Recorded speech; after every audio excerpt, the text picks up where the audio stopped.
அனைத்து நண்பர்களுக்கும் வணக்கம். இந்த வீடியோவில் எதை பற்றி நம்ம பார்க்க போகிறோன்னா, நீங்கள் அனைவரும் எதிர்பார்த்து கொண்டிருந்த டைப்ரைட்டிங்குடைய ரிசல்ட் வந்து பார்த்திங்கன்னா ரிலீஸ் பண்ண போகிறாங்க. இன்றைக்கி 10:30க்கு ரிலீஸ் பண்ணுறது.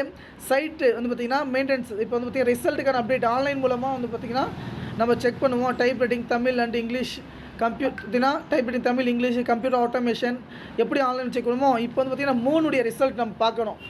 அக்கௌண்டன்சி, ஷார்ட் ஹேண்டு, டைப்ரைட்டிங்கு எல்லாமே சைட் அப்டேட் பண்ணிக்கிறதுக்கு இதாக இருக்குது. நம்ம வந்து பார்த்திங்கன்னா வியூ பண்ணிக்கிறது அட்வான்ஸாக கொண்டு வந்து பார்த்திங்கன்னா செக் பண்ணி பார்த்துட்டேன். ஓகேங்களா, இதில் வந்து பார்த்திங்கன்னா என்ன மெயின்டெனன்ஸ் வந்து போயிட்டு இருக்குது. ஓகேங்களா, ஏன்னா சைட்டை பொறுத்த வரைக்கும் பார்த்திங்கன்னா ஒவ்வொருத்தர் டைமிங் வந்து பார்த்திங்கன்னா ஏகப்பட்ட மெம்பர்ஸ் வந்து பார்த்திங்கன்னா வந்துட்டாங்கன்னா நம்ம ரிசல்ட் வந்து செக் பண்ண முடியாது. அதனால் வந்து பார்த்திங்கன்னா அப்டேட் ஆகிட்டு இருக்குது. இதெல்லாம் நீங்கள் யாரும் வந்து பார்த்திங்கன்னா கவலைப்பட தேவை கிடையாது. நண்பர்கள் பார்த்திங்கன்னா ரொம்ப வந்து பார்த்திங்கன்னா எப்படி நம்ம செக் பண்ணுறது இது கேட்டுருந்தீங்க. கவலைப்பட தேவை கிடையாது. ரிசல்ட் வந்து பார்த்திங்கன்னா நம்ம அந்த அஃபிஷியல் லிங்க் வந்து டிஸ்கிரிப்ஷன் கீழே கொடுக்குறேன். வாட்ஸ்அப் குரூப்பில் ஜாயின் பண்ணிக்கோங்க. ரிசல்ட் பார்த்திங்கன்னா இன்றைக்குள்ள வந்து பார்த்திங்கன்னா வந்துடலாம். ஓகே ஃப்ரெண்ட்ஸ், இந்த தகவல் கிடைச்சா நமக்கு ஷேர் பண்ணுங்கள். நன்றி, வணக்கம்.